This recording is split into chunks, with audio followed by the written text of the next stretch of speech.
I'm Craig Popp with Accrue Wealth, and this is how the Fed under Kevin Warsh may impact markets.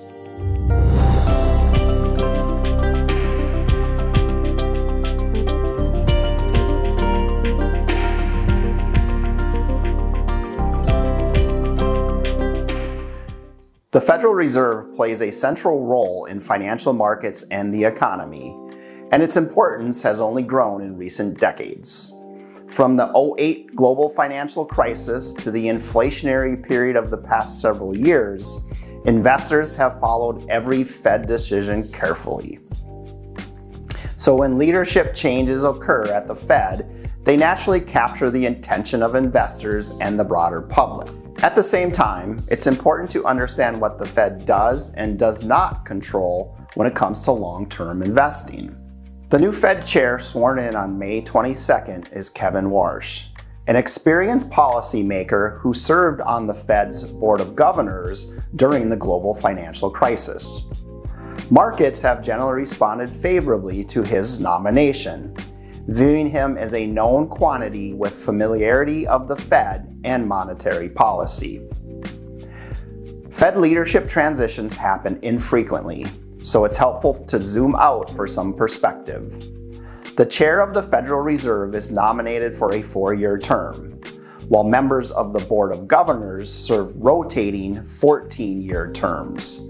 The primary reason for this structure is to separate monetary, regulatory, and supervision decisions from politics. This is often referred to as Fed independence, a concept that has been tested and debated across history.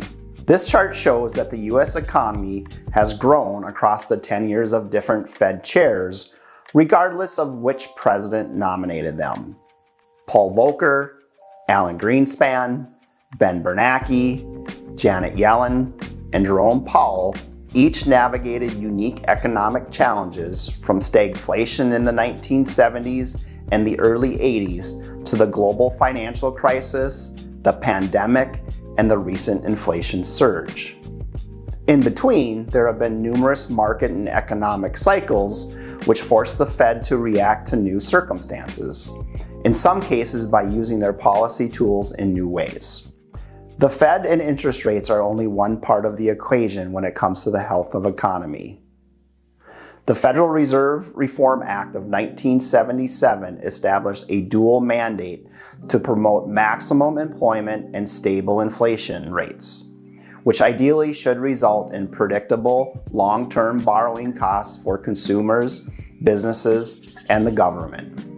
However, despite how the market often views the Fed, the central bank does not control all aspects of the economy.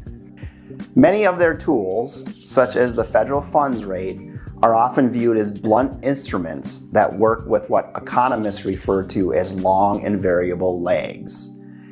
Economic shocks, technological change, demographics, and global events all play significant roles. For instance, the Fed can react to rising gasoline prices and the impact of AI on the job market, but they cannot control them directly.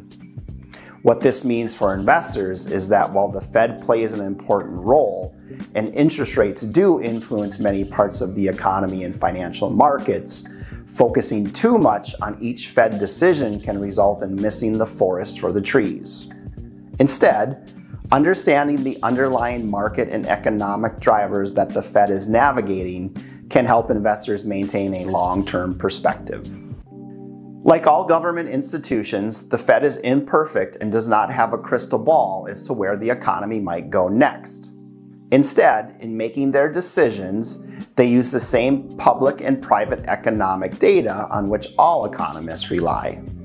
So, it's natural that there are often criticisms of the Fed in terms of specific policy decisions and as an institution. As with all aspects of investing, it's often important to set politics aside to better distinguish what the Fed might do from what we believe they ought to do. In his recent Senate testimony, Warsh stated that he favors a clearer, cleaner match between the Fed powers and responsibilities, suggesting a preference for a more focused central bank. He also emphasized that monetary policy independence is essential and that policymakers must act in the nation's interest.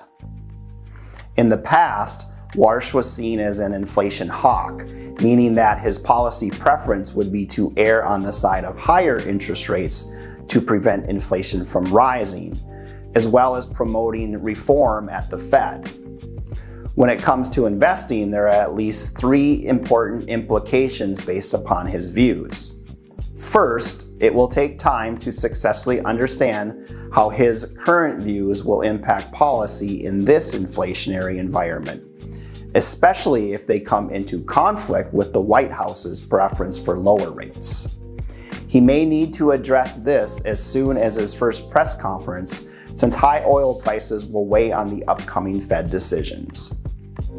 That said, this will not be the first time there has been conflict between the executive branch and the Fed, since naturally, elected officials prefer lower interest rates to boost the economy. Famously, conflicts arose between President Lyndon B. Johnson and Fed Chair William McChesney Martin Jr., Ronald Reagan and Paul Volcker, most recently between Donald Trump and Jerome Powell, and many more. This has occurred even when the Fed chair is the one appointed by the president. While Warsh believes that the Fed has overstepped with the green initiatives and social policies, he has not argued for wholesale changes of the core of the institution. Specifically, he believes that crisis area actions, such as the expansion of the Fed's balance sheet, were appropriate, since after all, he was in the room when many of those decisions were made. Instead, he does believe that the Fed should retrace its steps once conditions normalize and the crisis is over. In other words, the Fed's balance sheet, which remains stable at $6.7 trillion, is not where it ought to be now that the 2008 financial crisis and the pandemic are long over. In theory, shrinking the balance sheet should tighten financial conditions, since this involves either selling or reinvesting less each month in Treasury securities and mortgage-backed securities. This is often known as quantitative tightening, the opposite of easing done during crisis periods. Changes in this policy can have effects on bond prices, mortgage rates, and corporate borrowing cost. Warsh believes that Fed policy, especially since the pandemic, has contributed to the growth of the federal deficit and national debt. Just as with the Fed's balance sheet, he argues that while spending may be justified in recessions, it should be symmetric and monetary policymakers should steer clear of fiscal commentary. Of course, the Fed does not directly control federal spending, and it's unclear what the new Fed chair would do differently to influence budgets passed by Congress. To the extent the Fed does weigh in on the size of the budget deficit, it would either be with guidance or by controlling interest rates.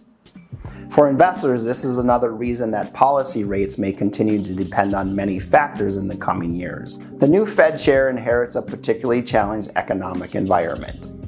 Inflation has accelerated in recent months due to higher oil and gasoline prices driven by the war in Iran. Headline CPI was 3.8% year over year as of April, with core CPI at 2.8%, both still above the Fed's 2% target. This has created a difficult policy backdrop. While many at the Fed and in markets had previously been expecting further rate cuts, Fed futures now reflect the possibility that the Fed may need to consider a rate increase by early 2027. These market expectations should be taken with a grain of salt, as they shift frequently based upon new economic data and global events. Still, they highlight the uncertain path ahead for monetary policy. For investors, the most important takeaway is that the markets and the economy have performed well across many different Fed leadership transitions and policy environments. Changes at the top of the Fed naturally generate uncertainty, but they rarely alter the long-term fundamentals that drive financial markets. Earnings growth, productivity, demographics, and innovation are ultimately the most important drivers of long-run returns.